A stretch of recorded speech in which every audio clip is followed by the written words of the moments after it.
Big Pumpkin by Erica Silverman, illustrated by S.D. Schindler. Once there was a witch who wanted to make pumpkin pie. So she planted a pumpkin seed. She weeded and watered, and after a while, a sprout poked through. And then a pumpkin grew. And it grew, and it grew, and then it grew some more. Soon, Halloween was just hours away. The witch thought about pumpkin pie and bent down to take her pumpkin off the vine. Well, she pulled and she tugged and she pulled. First, she pulled hard, and then she pulled harder, but that pumpkin just sat. "Drat!" said the witch. Just then, along came a ghost. "Big Pumpkin," said the ghost. "It's big and it's mine, but it's stuck on the vine, and Halloween's just hours away," said the witch, and she kicked that pumpkin. "I am bigger than you and stronger too," boasted the ghost. "Let me try." Said the witch, but she thought about pumpkin pie and stepped aside. The ghost bent down to take the pumpkin off the vine. Well, he pulled and he tugged and he pulled. First, he pulled hard, and then he pulled harder, but that pumpkin just sat. "Drat!" said the ghost. Just then, along came a vampire. "Big Pumpkin," said the vampire. "It's big and it's mine, but it's stuck on the vine, and Halloween's just hours away," said the witch, and she kicked that pumpkin. "I am bigger than both of you, and stronger too," boasted the vampire. "Let me try." Said the witch. Said the ghost.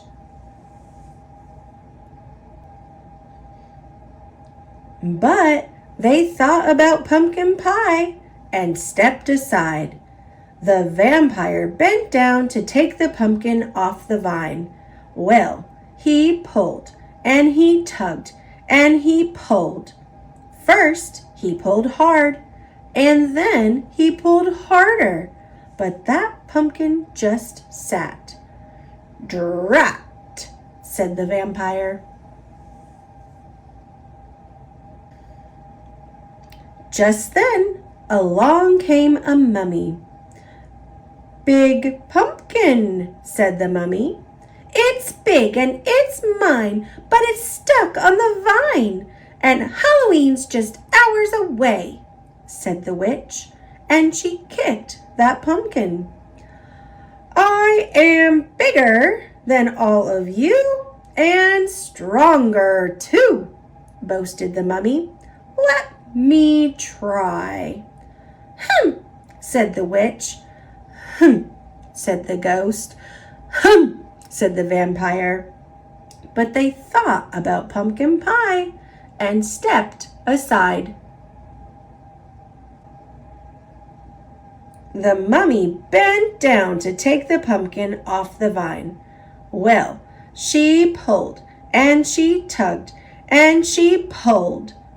First, she pulled hard, and then she pulled harder, but that pumpkin just sat. "Drat!" said the mummy. Just then, along came a bat. "Big Pumpkin," said the bat. The witch didn't say a word. She just looked at the ghost and rolled her eyes. The ghost looked at the vampire looked at the mummy. They all looked at the little bat, and they started to laugh. "I may not be big and I may not be strong," said the bat, "but I have an idea." And the bat told them what to do. "Hum," said the witch. "Hum," said the ghost. "Hum," said the vampire. "Hum," said the mummy. But they thought about pumpkin pie and bent down to take the pumpkin off the vine. "Ready, set, pull!" called the bat. The bat pulled the mummy pulled the vampire pulled the ghost pulled the witch, and the witch pulled the pumpkin. Well, they pulled, and they tugged, and they pulled. First, they pulled hard, and then they pulled harder, and snap! Off came the pumpkin. "Drat!" said the witch. Whoosh! It flew, and it flew, and thud! It landed on top of a hill, and thump, bump, thump, bump, thump, bump, it bounced all the way down to the witch's house. And when it got to her door, that pumpkin just sat. "Hooray for the bat!" shouted the witch, and she hurried inside to make pumpkin pie.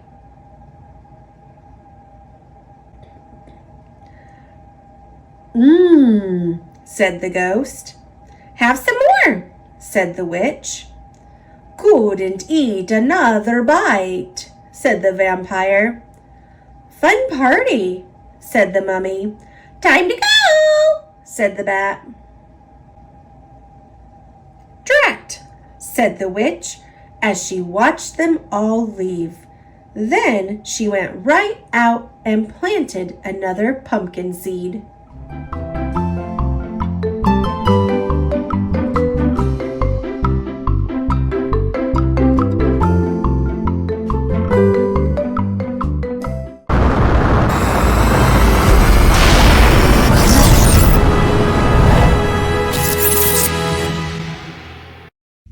How to Catch a Witch, from the New York Times best-selling series Alice Walstead and Megan Joyce, based on designs by Andy Elkerton. We happily dressed in our costumes with care, getting ready for trick-or-treat night. What we yet didn't know was who else had a plan for Halloween mischief to give us a fright. The pumpkins were carved and lit from within as we walked in the crisp autumn air. We started to notice ghosts, ghouls, and goblins popping up over here, there, and everywhere.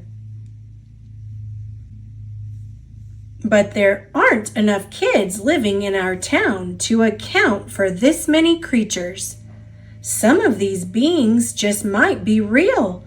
Take a look at all their weird features.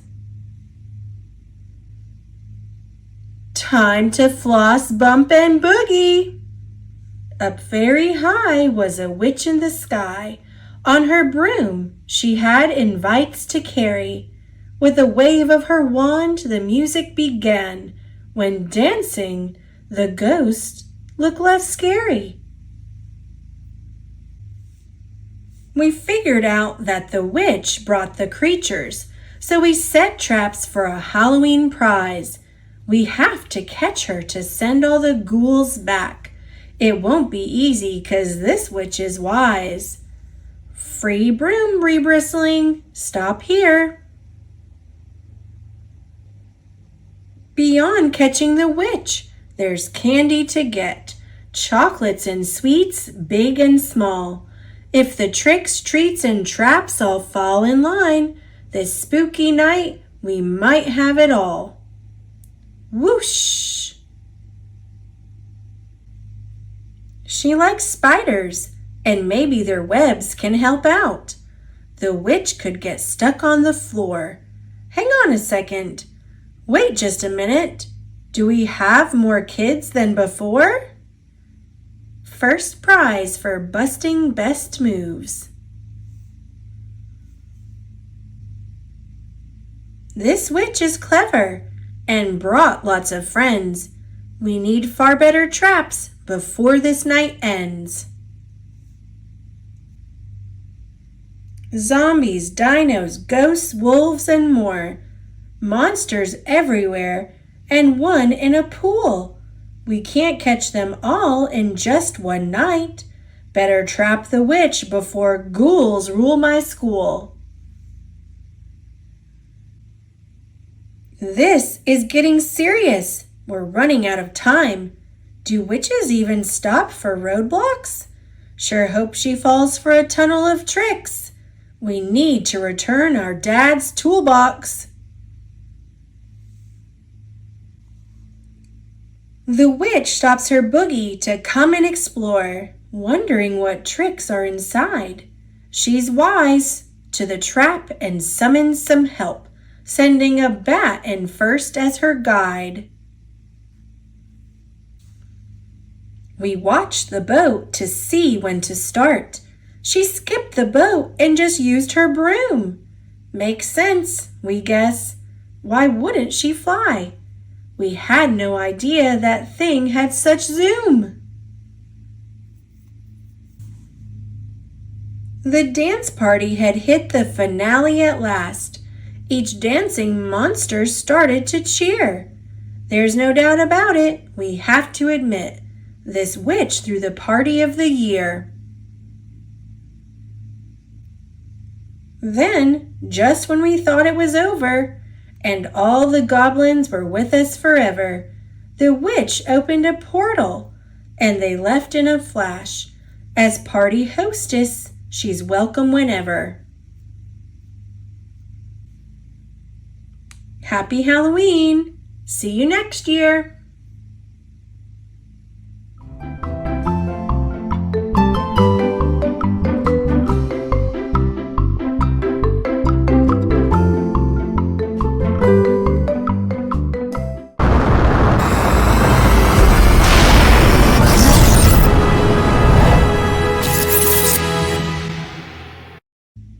Pete the Cat, Trick or Pete by James Dean.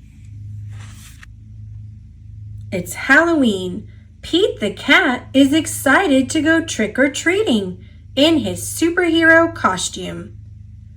I hope nothing too spooky happens, says Pete. Don't worry, says Pete's dad. We have our flashlights. Let's go trick-or-treating, says Pete. Boo! Pete and his dad walk outside. Whoosh! The wind rustles the leaves. Pete sees something moving in the tree. I wonder what it is. Do you know? It's just an owl. That wasn't too spooky, says Pete. They arrive at a neighbor's house. Pete rings the bell. He hears a strange sound coming to the door. Boo! Meow! Trick or treat! Welcome! It's just Callie, Pete says. She's not too spooky. Callie joins Pete and his dad trick-or-treating. At the next house, there is something in the yard. What could it be? Phew! It's just a scarecrow, says Pete. That's not too spooky. Pete rings the doorbell. Trick or treat, says Pete and Callie. Happy Halloween. Let's see who's behind the door. Awesome costume, says Pete. Very spooky, but not too spooky. "Thank you," says Mrs. Gold, the crossing guard. At the next house, there is something glowing on the steps. "Cool," says Pete. "Jack-o'-lanterns." Callie rings the doorbell. "Trick or treat," says Pete and Callie. "Happy Halloween." It's Pete's teacher. "One piece of candy each," she says. Suddenly, they hear something behind them. "What was that?" asks Callie. "Oh, it's just our friend Emma," says Pete. "Not spooky, but groovy." "One last house, and then we'll go home," says Pete's dad. Pete rings the bell. Ding dong. "Yikes! It's a spooky ghost," screams Pete. "Don't be silly, Pete. It's just me," says Grandma. Callie and Pete get treats and hugs. Trick-or-treating wasn't too spooky at all. It was actually full of sweet surprises. Happy Halloween!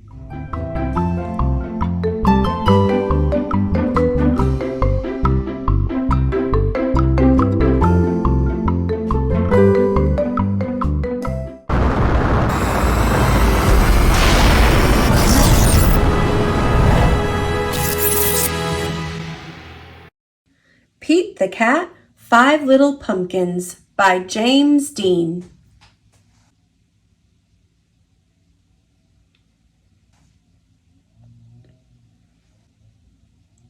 Five little pumpkins.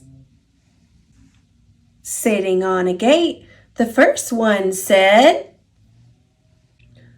"Oh my, it's getting late." The second one said,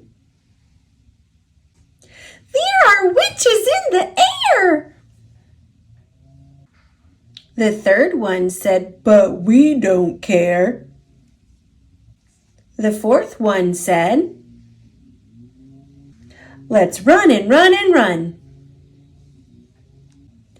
The fifth one said, "I'm ready for some fun." Hoo-hoo went the wind, and out went the lights. And the 5 little pumpkins rolled out of sight. Happy Halloween!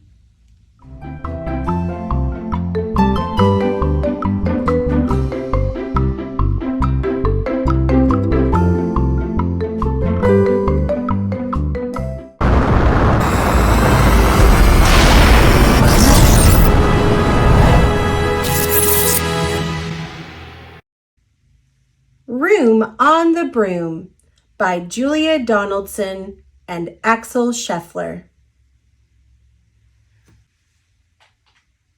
The witch had a cat and a hat that was black and long ginger hair in a braid down her back.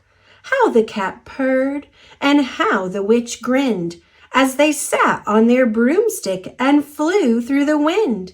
But how the witch wailed and how the cat spat when the wind blew so wildly it blew off the hat. "Down!" cried the witch, and they flew to the ground. They searched for the hat, but no hat could be found. Then, out of the bushes, on thundering paws, there bounded a dog with the hat in his jaws.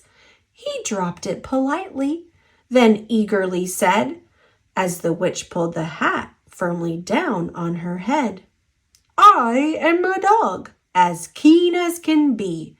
Is there room on the broom for a dog like me?" "Yes," cried the witch, and the dog clambered on. The witch tapped the broomstick, and whoosh, they were gone.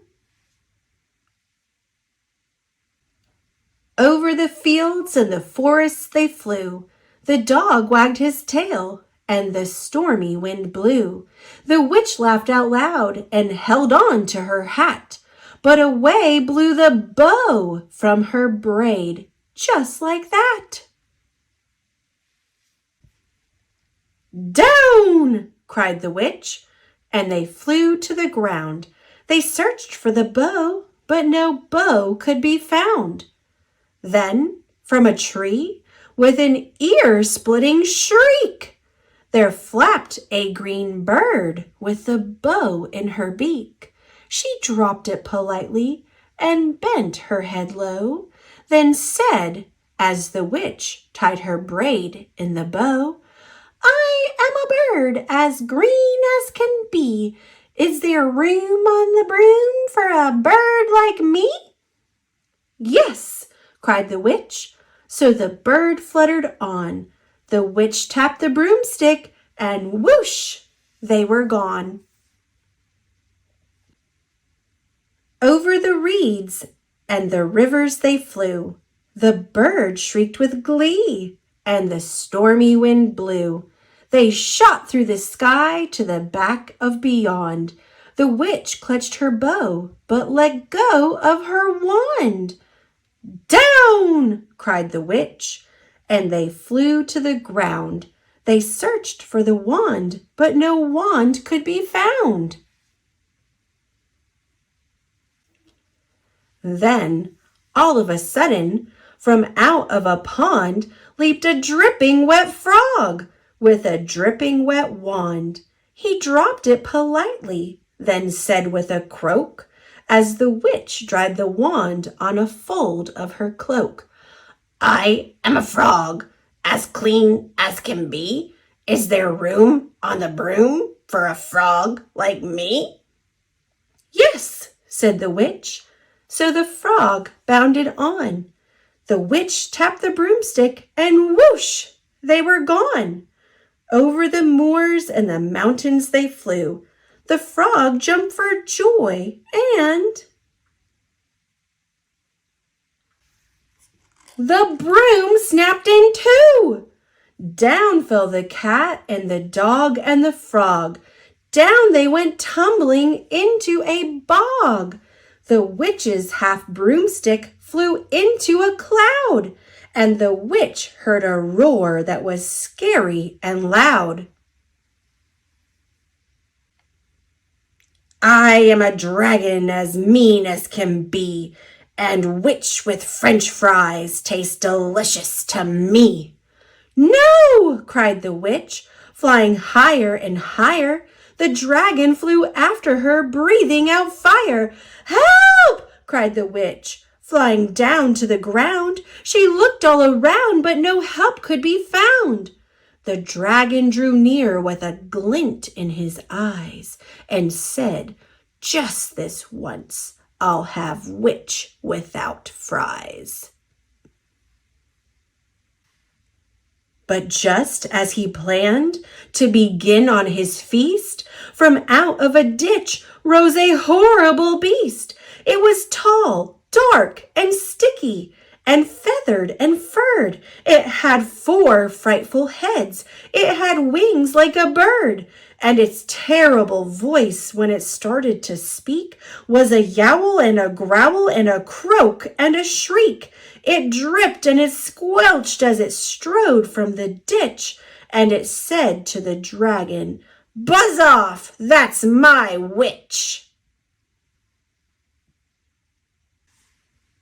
The dragon drew back, and he started to shake.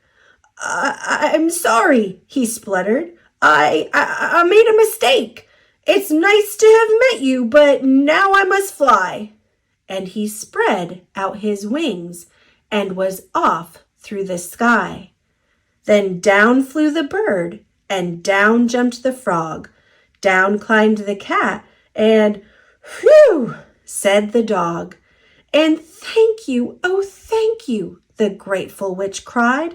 "Without you, I'd be in that dragon's inside." Then she filled up her cauldron and said with a grin, "Find something, everyone, throw something in." So the frog found a lily, the cat found a cone, the bird found a twig, and the dog found a bone. They threw them all in, and the witch stirred them well. And while she was stirring, she muttered a spell. Iggity, ziggity, zaggity, zoom. Then out rose a truly magnificent broom, with seats for the witch and the cat and the dog, a nest for the bird and a pool for the frog. "Yes!" cried the witch, and they all clambered on. The witch tapped the broomstick and whoosh, they were gone.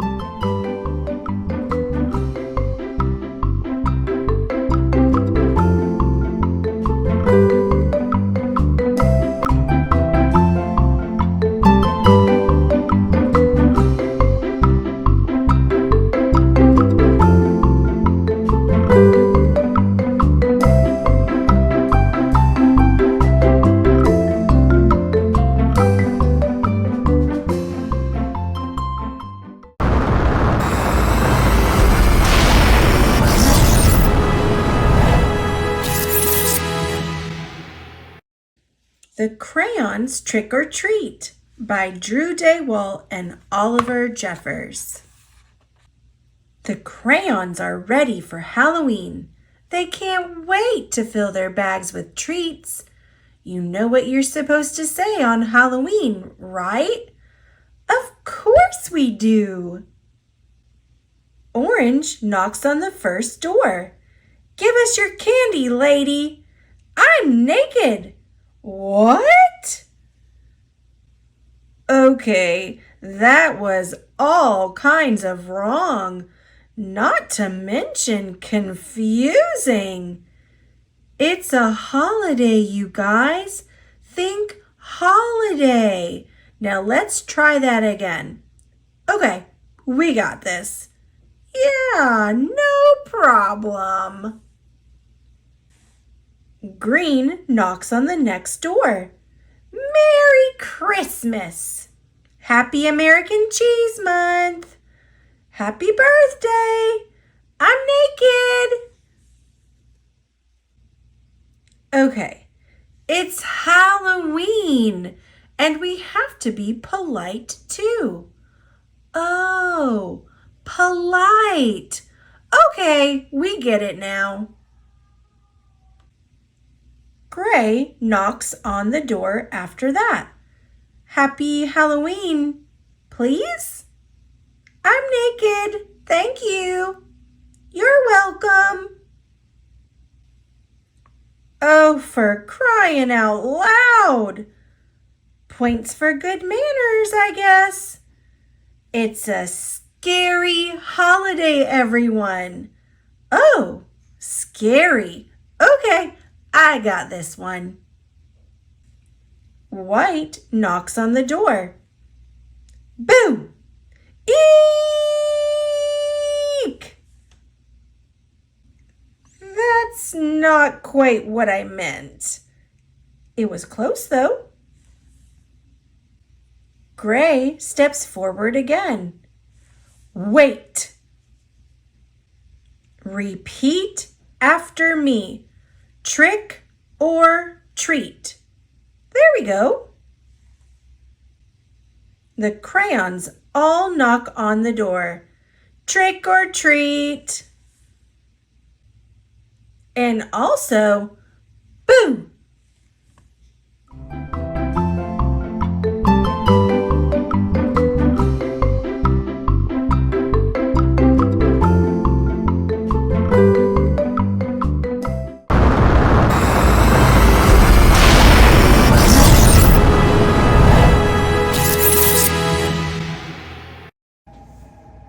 The little old lady who was not afraid of anything. by Linda Williams, illustrated by Megan Lloyd. Once upon a time, there was a little old lady who was not afraid of anything. One windy afternoon, the little old lady left her cottage and went for a walk in the forest to collect herbs and spices, nuts and seeds.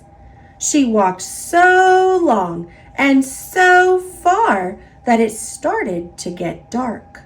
There was only a sliver of moon shining through the night. The little old lady started to walk home. Suddenly, she stopped. Right in the middle of the path were two big shoes, and the shoes went clomp, clomp. "Get out of my way, you two big shoes. I'm not afraid of you," said the little old lady. On she walked down the path, but behind her she could hear two shoes go clomp, clomp. A little farther on, the little old lady stumbled into a pair of pants, and the pants went wiggle, wiggle.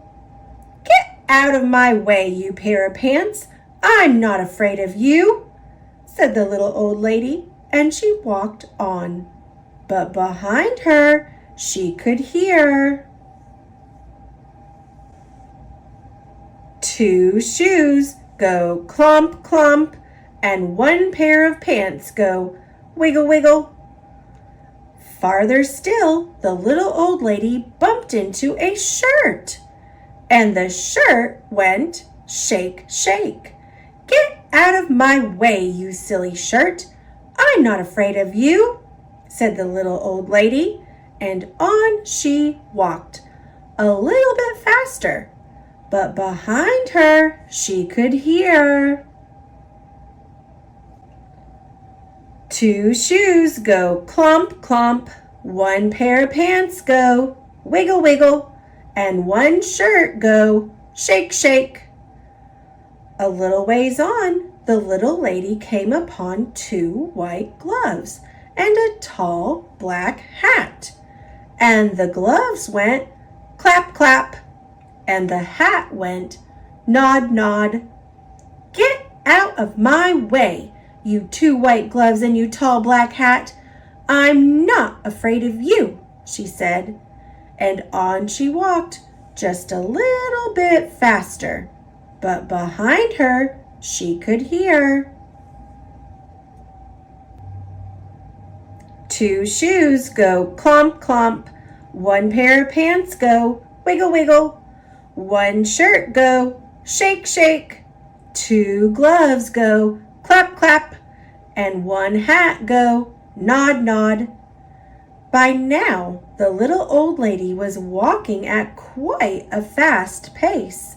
She was very near her cottage when she was startled by a very huge, very orange, very scary pumpkin head, and the head went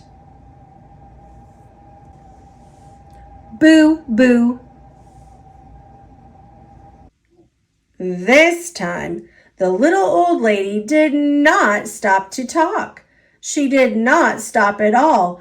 She ran, but behind her she could hear two shoes go clomp, clomp, one pair of pants go wiggle, wiggle, one shirt go shake, shake, two gloves go clap, clap, one hat go nod, nod, and one scary pumpkin head go boo, boo. The little old lady did not look back. She ran as fast as she could and didn't stop to catch her breath until she was safe inside her cottage with the door locked. She sat in her chair by the fire and she rocked and she rocked. It was so quiet in her cottage before the knock, knock on the door. Should she answer it? Well, she was not afraid of anything, so she went to the door and opened it. What do you think she saw? 2 shoes go, clomp, clomp. 1 pair of pants go, wiggle, wiggle.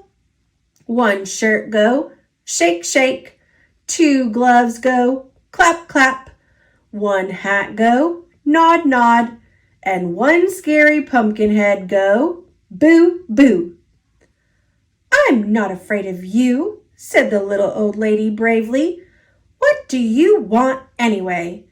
We've come to scare you. You can't scare me, said the little old lady. Then what's to become of us? The pumpkin head suddenly looked unhappy. I have an idea, said the little old lady. She whispered into the pumpkin's ear. The pumpkin head nodded, and its face seemed to brighten. The little old lady said good night, closed the door, and whistled on her way to bed. The next morning she woke up early. She went to her window and looked out into her garden. And what do you think she saw? 2 shoes go, clomp, clomp. 1 pair of pants go, wiggle, wiggle. 1 shirt go, shake, shake. 2 gloves go, clap, clap. 1 hat go, nod, nod. And 1 scary pumpkin head go, boo, boo. And scare all the crows away.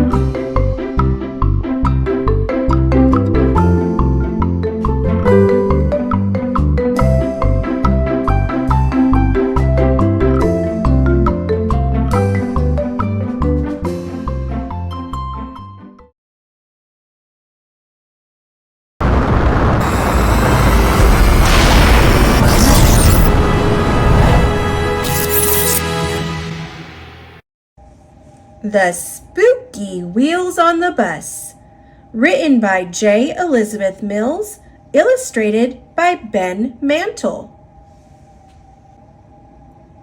1 spooky bus goes rattle and shake, rattle and shake, rattle and shake. 1 spooky bus goes rattle and shake all through the town.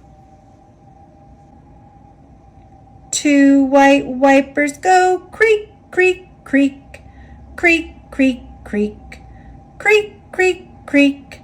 2 white wipers go creak, creak, creak, all through the town. 3 noisy cats go meow, hiss, hiss, meow, hiss, hiss, meow, hiss, hiss. 3 noisy cats go meow, hiss, hiss, all through the town. 4 glowing wheels roll round and round, round and round, round and round. 4 glowing wheels roll round and round, all through the town. 5 big spiders spin their webs, spin their webs, spin their webs. 5 big spiders spin their webs all through the town. 6 singing mummies hum, hum, hum, hum, hum, hum, hum, hum, hum. 6 singing mummies, hum, hum, hum, all through the town. 7 silly monsters, wiggle and waggle, wiggle and waggle, wiggle and waggle. 7 silly monsters, wiggle and waggle, all through the town. 8 wacky witches, cackle and howl, cackle and howl, cackle and howl. 8 wacky witches, cackle and howl, all through the town. 9 magic brooms go swish, swoosh, swish, swish, swoosh, swish, swish, swoosh, swish. 9 magic brooms go swish, swoosh, swish, all through the town. 10 goofy ghosts say boo, oo, oo, boo, oo, oo, boo, oo, oo. 10 goofy ghosts say boo, oo, oo, all through the town. 1 spooky bus goes rattle and shake, rattle and shake, rattle and shake. 1 spooky bus goes rattle and shake. On Halloween night.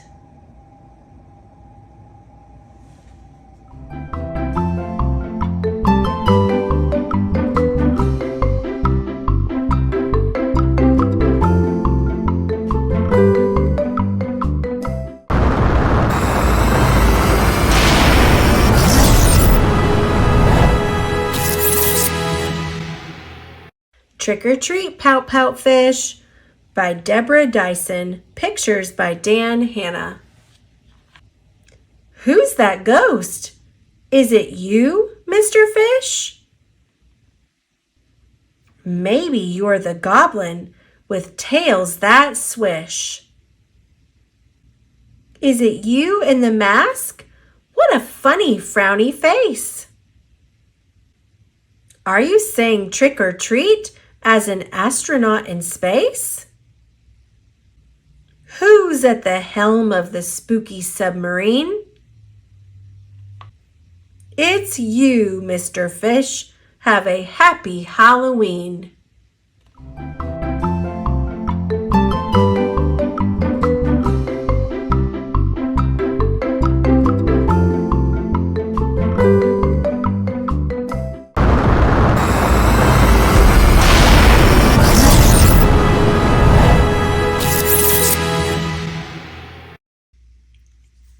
Pumpkin Jack. Written and illustrated by Will Hubble. When Tim carved his first pumpkin, it was fierce and funny and just perfect.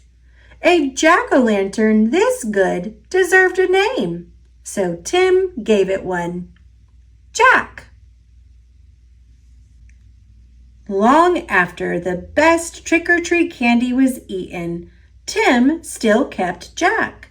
At night, when a candle made Jack's face dance on the wall and filled the dark with warm pumpkin smells, Tim felt Jack was almost magic. Yet, too soon, the spell was broken. "This pumpkin is beginning to rot," announced Mom. "It's time to throw it out." Tim knew it was useless to argue. He carried Jack to the garden, which was filled with the brown ghosts of last summer's plants. A dead garden is better than a trash can, thought Tim. Still, it made him sad to leave Jack outside and alone. Whenever chores or play brought Tim to the garden, he looked at Jack. Every time, Jack was different. He became wrinkled, and his fierce smile began to look silly. Mold spread over Jack's bright orange skin. As the days turned colder, Jack grew flatter. Winter began. Soon Jack was hidden beneath snow, and Tim forgot about him. The cold, heavy jacket days came. Snowman and sliding days, indoor days, Thanksgiving, Christmas, and Valentine's. When all these days had passed and the March winds melted the snow, Tim found Jack. There wasn't much left, just a faded and crumpled pumpkin skin, a stem, and a few seeds. Jack's Halloween magic was a distant memory now. Tim scraped a thin blanket of earth over the last bits of his pumpkin. "Goodbye, Jack," he whispered. When the spring turned barefoot warm, a tiny sprout appeared where Jack had been. Tim found it and guessed what it was. In the days that followed, Tim weeded and watered and watched the sprout. Slowly and steadily, the plant changed and grew. It branched and spread a web of vines over the ground, but no pumpkins appeared. The days turned hot. Flowers opened on the plant each morning, yellow stars that twisted shut forever in the afternoon. Still, there were no pumpkins. Finally, Tim found a little green ball growing behind a crumpled blossom. A pumpkin! Tim let out a whoop and ran to show his mom. By August, the plant had spilled onto the lawn. Tim's favorite game became pumpkin hunting. He carefully waded among the leaves, searching for green pumpkins like hidden treasures. School began again, and the days cooled. Tim had less time to visit the garden. When he did, the pumpkin plant seemed tired. There were few new leaves, and the old, tattered ones no longer hid the fat green pumpkins. Then, one October morning, Tim woke to see frost coating the garden. The frozen plants seemed changed to pale blue glass. After school, Tim discovered what the frost had done. The pumpkin plant's leaves were as limp as wet paper. It was dying. Tim searched among the withered leaves for the unripe pumpkins.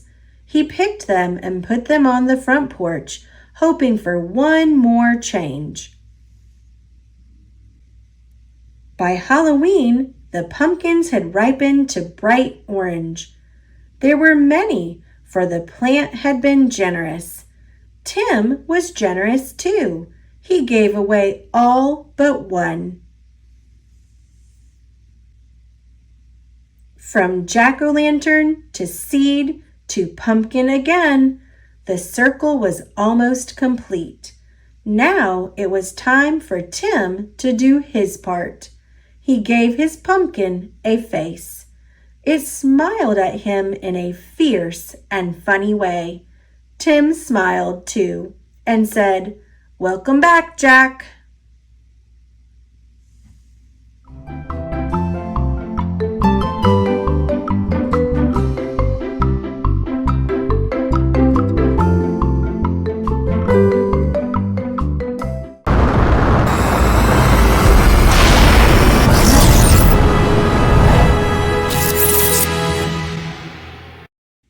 Frankie Stein Starts School by Lola M. Schaefer, illustrated by Kevin Atberry. One beautiful day, Frankie Stein came into the world. His parents Mr. and Mrs. Stein stood and stared. Their son didn't look like them. He didn't act like them. But as he grew, Frankie's clean-cut looks made him the scariest Stein of all. And then came the day when he was ready to start school. Frankie Stein stood on the steps of Miss Wart's Academy for Ghouls and Goblins. He had been waiting for this night for a long time. Frankie waved goodbye to his family and rushed inside. During story hour, Miss Wart read a book about ghosts. Frankie scooted close so he could see and hear the scary parts. "Ew!" howled Wilma, pointing to Frankie. "I'm not sitting next to him. He looks weird." During math, Frankie counted teeth.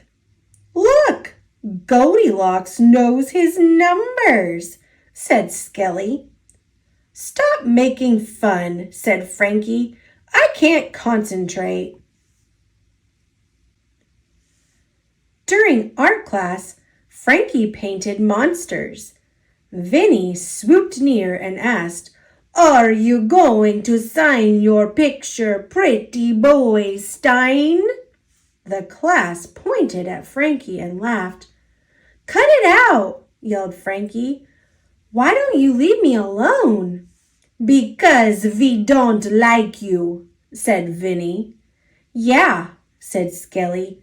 "You don't look like us." "So what?" said Frankie. "I can still be scary, even scarier than you." "What do you mean?" they all shouted. "Watch and find out," said Frankie. "Time for reading," said Miss Wart. Frankie sat and read How to Be Gross. Then he twisted and contorted his face up, down, sideways, and around. "Grotesque!" shouted Miss Wart, and she gave Frankie a black star. "Time for coloring," said Miss Wart. Frankie picked up the glow-in-the-dark chalks. He colored his face purple, his lips orange, his fingers yellow, and his nails black.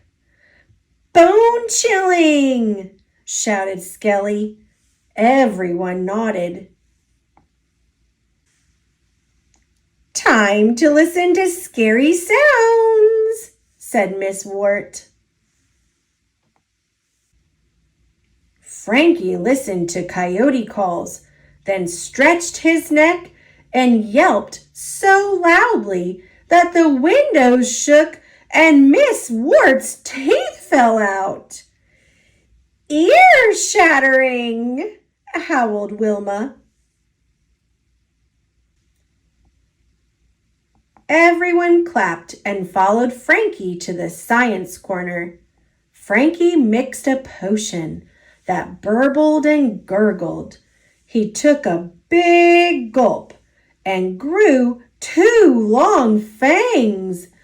"Blood-curdling!" shouted Vinny. Everyone cheered, and faster than lightning bolts, the class dashed around the classroom, becoming scarier and scarier. When school was over, Frankie rushed out of Miss Wart's Academy of Ghouls and Goblins. "How was your first night of school, son?" asked Mr. Frankenstein. "Ghoulish," said Frankie. "I heard scary stories, counted teeth, painted a monster, and yelped like a coyote. "What did you like best?" asked Mrs. Frankenstein. "Friends," said Frankie. "I made a lot of new frightening friends." "That's our Frankie," said Mr. and Mrs. Frankenstein. "A scary monster indeed." As the sun rose, Frankie Stein waved goodbye and stomped home with his family.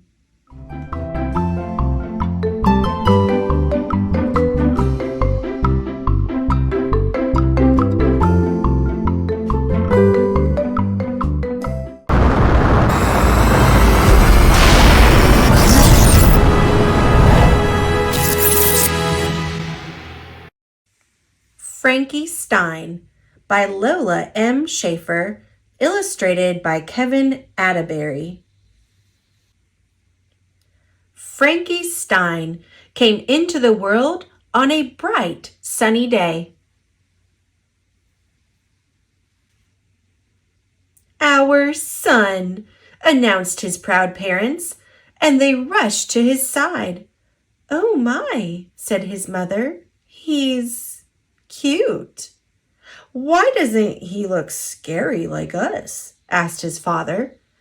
"I don't know," said his mother, "but with our help, I'm sure he will." Mr. and Mrs. Frankenstein showered their son with scariness. They made faces at him. They shouted, "Boo!" and "Gotcha!" And every night they read him stories by candlelight. Little Red Riding Hood.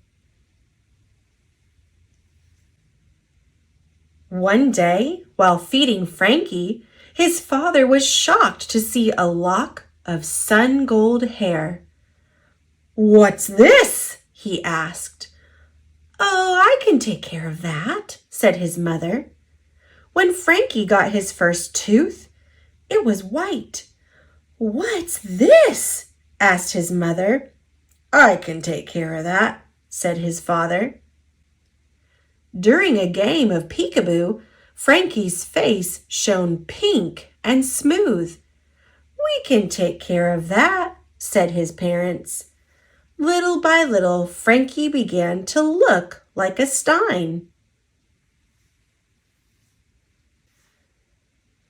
"I'm starting to see a resemblance," said his mother.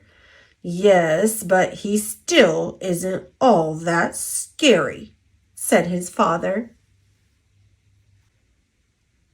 "That's true," said his mother, "but at least Frankie can act scary like us." "Indeed," said his father. Mrs. Frankenstein taught Frankie how to walk. "Hold your arms out straight," said his mother. Frankie did. "Now take big, slow steps," she said, "like this." Frankie tried. He really did, but his walk was more of a bounce. Mr. Frankenstein taught Frankie how to moan. "Open your mouth wide," said his father. Frankie did. "Now groan long and loud," he said, "like this. Oh." Frankie tried. He really did, but his moan was more of a squeak. "Ooh, ooh." "Well, Frankie might not have all our scary looks," said his mother. "And he might not act scary like us," said his father. "But he is a Stein," they said. "Maybe he just needs a little inspiration."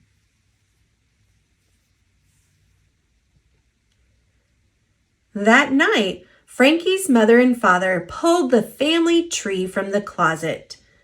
"This is your Uncle Franklin," said Mr. Frankenstein to his son.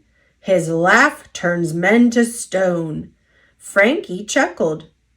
"Here is your great-granddaddy Frank the Gripper," said Mrs. Frankenstein. He can hold the attention of an entire town. Frankie flexed his muscles.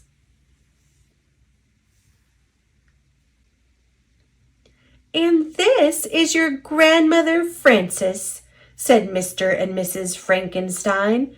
She's always full of surprises, said his mother. Frankie raised his eyebrows. So, you see, son, said Frankie's father, you come from a long line of Steins, each one different but scary. Indeed, said Frankie, studying each family member, and I'll be scary too. Just wait and see.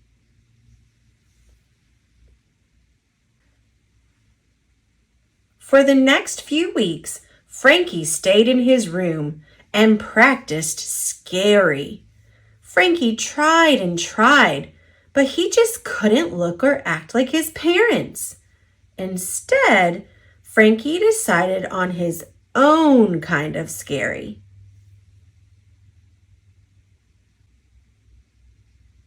Early one morning, Frankie made a grand appearance. Well, what do you think? He asked his parents. Horrifying! Yelled his mother and father. They threw their hands in front of their faces.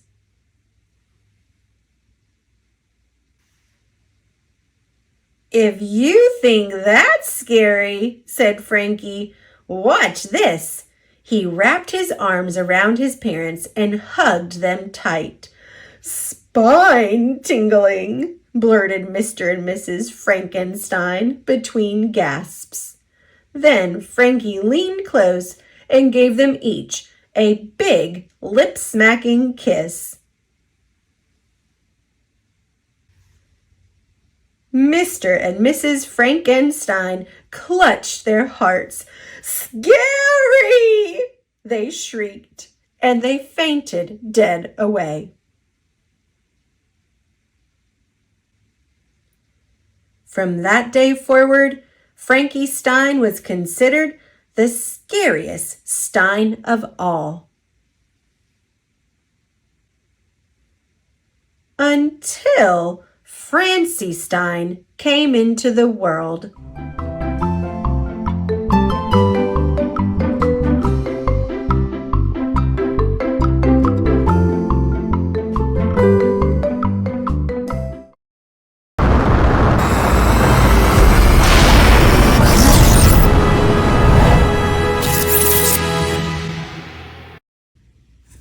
Little Boo by Stephen Wonderly, illustrated by Tim Zeltner. The wind blew, the leaves fell, and a tiny seed hid in the garden. Boo! The seed said to a leaf rolling by. You're not scary at all, the leaf said. A grub was burrowing in the soil nearby. Boo! Said the seed. I'm busy, said the grub. The seed sighed. It began to get cold. A snowflake fell close to the seed, then another and another. Boo, boo, boo, the seed said. There's more of us than you, the snowflakes whispered back. Why would we be scared of you? Poor seed. It's not time for scaring, the wind said. Not yet. Be patient. You'll be scary soon enough. I want to be scary now, the seed said, trying to make himself big. Just wait, the wind whispered, carefully blowing soil over the seed to keep him from the cold. The seed sighed one last time and finally fell asleep. Boo, he said in his dream. It was a very long sleep, and when the seed awoke, the air was warm above him. He reached for it, reached and reached until he could feel it. Ah, the seed said, time to get back to scaring. The seed was growing into a tender little sprout. Boo, said the little sprout to an old boot, but the boot didn't say anything back. Boo, he said to a shovel, but the shovel was silent. Boo, said the little sprout to a watering can, but the watering can didn't say a word either. So the young little sprout decided to keep growing. The wind came by for a visit. Boo, said the sprout, who was now a little plant. He was proud of how big he had gotten. Not today, said the wind, but soon, soon. The little plant kept growing and sometimes tried to scare the bucket and the bees and a grasshopper.